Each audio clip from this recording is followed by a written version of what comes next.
اور ایک آدمی کے لیے سب سے خطرناک بات یہ ہوتی ہے کہ جب کبھی وہ گناہ کرے اور اس کا نقصان اسے نہ ہو، گناہ کرے اور اس کا نقصان اسے نہ ہو، تو وہ یہ سمجھتا ہے کہ شاید کوئی فرق نہیں پڑتا، تو وہ ایک اور گناہ کرتا ہے۔ پھر اگر نقصان نہیں ہوتا تو پھر ایک اور گناہ کرتا ہے، اور پھر آہستہ آہستہ وہ بھول جاتا ہے کہ میں گناہ کر رہا ہوں، گناہ کو اتنا ہلکا لینے لگ جاتا ہے، اور پھر وہ گناہوں کی دلدل میں پھنس جاتا ہے، اور وہ بھول جاتا ہے کہ میں گناہ کر رہا ہوں، اور اس کے دماغ میں یہ بیٹھ جاتا ہے کہ کوئی فرق نہیں پڑتا، جتنے چاہے گناہ کرو۔ یہی سب سے بڑا بندے کے لیے سب سے بڑی مہلک بیماری انسان کے ذہن میں یہی بیٹھ جاتی ہے کہ اگر وہ یہ سمجھ بیٹھے کہ گناہوں کا کوئی اثر نہیں ہوتا یا گناہوں کا کوئی نقصان نہیں ہوتا، تو یہ چیز سب سے زیادہ خطرناک ہے۔ تو یہ کبھی بھی نہیں سوچنا کہ میں گناہ کر رہا ہوں تو مجھے نقصان نہیں ہو رہا، لازمی گناہ سے نقصان ہوتا ہی ہوتا ہے۔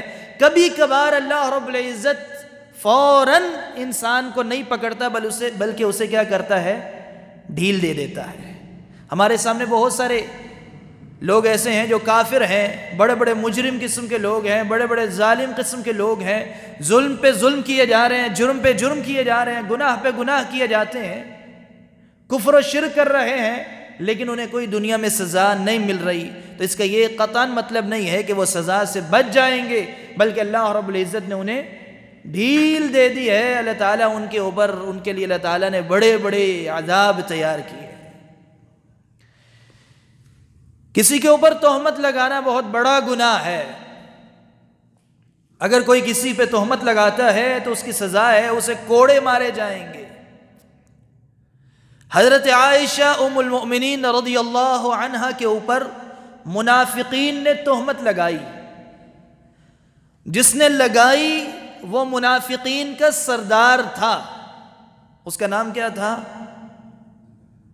عبداللہ ابن ابی ابن سلول، جسے رأس المنافقین کہا جاتا تھا۔ رأس المنافقین یعنی منافقوں کا سردار، مدینہ میں منافقوں کا سردار۔ اس نے اتنا بڑا جرم کیا کہ اللہ کے رسول صلی اللہ علیہ وسلم کی زوجہ مطہرہ کے اوپر انگلی اٹھائی، تہمت لگا دی۔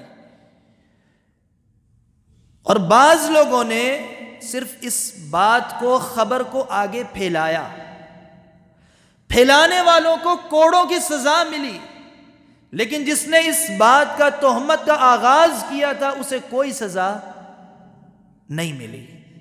ہونا تو یہ چاہیے تھا اسے پہلے اور بڑی سزا دی جاتی، لیکن اسے کوئی سزا نہیں ملی۔ اس لیے نہیں کہ اس نے جرم نہیں کیا یا اس کے جرم کی سزا ملے گی نہیں یا جرم کی سزا ہے ہی نہیں، بلکہ اس لیے کہ اس نے اتنا بڑا جرم کیا، اتنا بڑا جرم کیا، اتنا بڑا جرم کیا ہے کہ دنیا کی بڑی سے بڑی سزا بھی اس جرم کا مقابلہ نہیں کر سکتی۔ اس کی سزا کو مؤخر کر دیا گیا۔ اللہ تعالیٰ نے قیامت کے دن اس کے لیے خاص عذاب تیار کر رکھا ہے، وہی خاص عذاب اس کی سزا ہوگی، کیونکہ دنیا میں کوئی اس جرم کی سزا ہے ہی نہیں، ساری سزائیں چھوٹی ہیں۔